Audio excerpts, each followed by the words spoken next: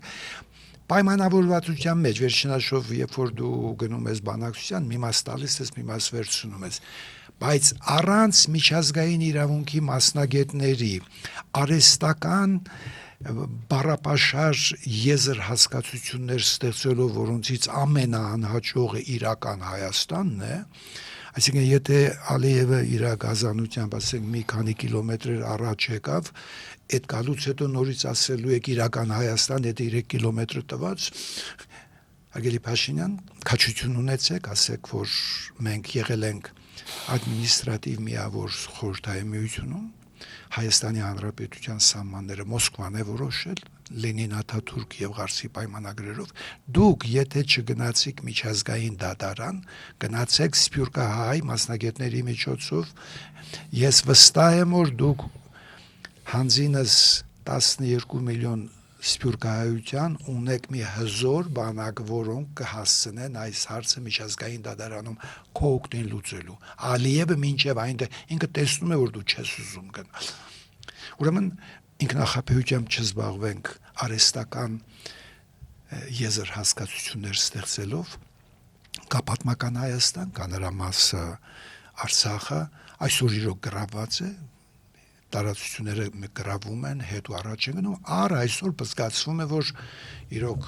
մենք իրոք Սփյուռք Հայաստան կապի թուլությունը իրեն դրսևորեց նաև 44 օրյա պատերազմում։ Առանձին հերոսներին գնահատում եմ, դրամ տանել եմ գնահատում,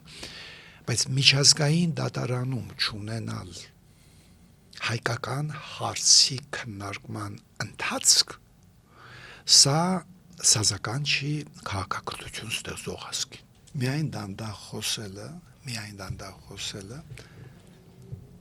ստրեսի նյութերը քչացնում է ներսում։ Պարոն Փելոսյան, բայց հեսա հաջորդ նկարահանում սկսում եք։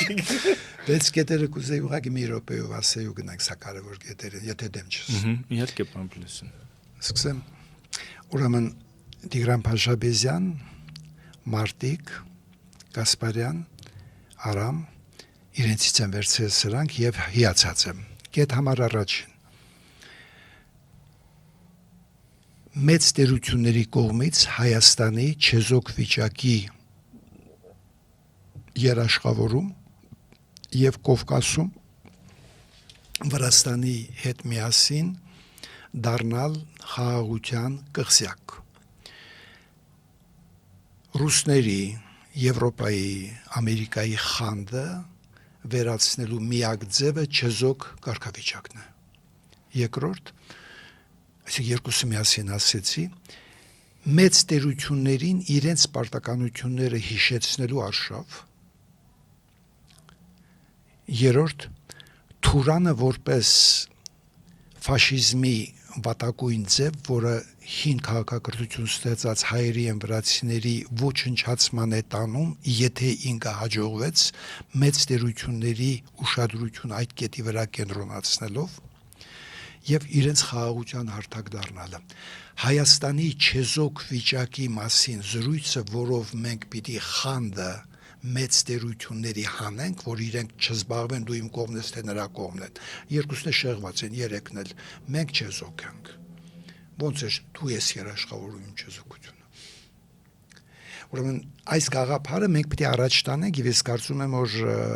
Լավրովի ոճը կփոխվի։ Ես վստահ եմ, որ Ամերիկան ինքն էլ կզգա, որ ինքը իմպերիա է դարձել եւ ես վստահ եմ, որ մենք պիտի, եթե մենք դրանք առաջ չքաշեցինք, ով է քաշելու։ Ես երախտապարտ եմ Փաշաբեզյանին, Գասպարյանին եւ Արմենին ինձ իսա տալով առիթ ընդունեցի մի հատ ասի ժողովուրդը գիտենա Հայաստանին չեզոք կարգավիճակ։ Ինչու՞։ Քանակով չես կարող գնալ, շրջափակված երկիս ես, չես կարող միայն չեզոքությունը քեզ տալիս ապահովություն, բայց այդ չեզոքությունը մեծերի կողմից երաշխավորված։ Բայց դա մենք ենք որոշում, պարոն Փելոսյան։ Դա մենք հարց առաջ ենք բերում Այդ միջանցքի հարց են ուզում մեզնից։ Մենք դեմ չենք արի ամսի ճանապարհ, մենք ինչու չենք ուզում, մենք ուզում ենք Ադրբեջանի միջով միջանցք դեպի Ռուսաստան։ Ինչ միջանցք, որ մենք դուք չստուգեք ոչինչ, մենք գնալու ենք այս հարց պիտի առաջ բերես, մենք դեմ չենք, դուք էլ ընդեղ գնաք։ Եթե դու հարցը առաջ չես բերում, քննարկվում է ի վերջո այն, ինչ դու դնում ես սեղանին։ Պարոն Փիլոսյան, շնորհակալություն հարցազրույցի համար, մեր հրավերն ընդունելու համար։ Դուք շատ լավատես եք, հուսանք, որ այդ լավատեսությունը մեզ լավ տեղեր կհասցնի։ Սիրելի հետևորդներ, հիշեցնեմ, որ դուք դիտում եք Բաստիոն հաղորդաշարը, մեր հյուրը Ջավախքին աջակցություն հիմնադրամի հոգաբարձուների խորհրդի նախագահ Վաղարշակ Փիլոսյանն էր, Ամերիկա բնակ բժիշկ, նաև ազգային գործիչ։ Շնորհակալություն, պարոն Փիլոսյան։ Շնորհակալություն հնարավորության համար։ Հայեր սիրեք ձեզի, ոգեղեն ազգենք, ուշադրություն են կողմը եւ սովորենք դանդաղ խոսել, որ քիչ չղայնանանք։ Ստեսին։ Հարգանք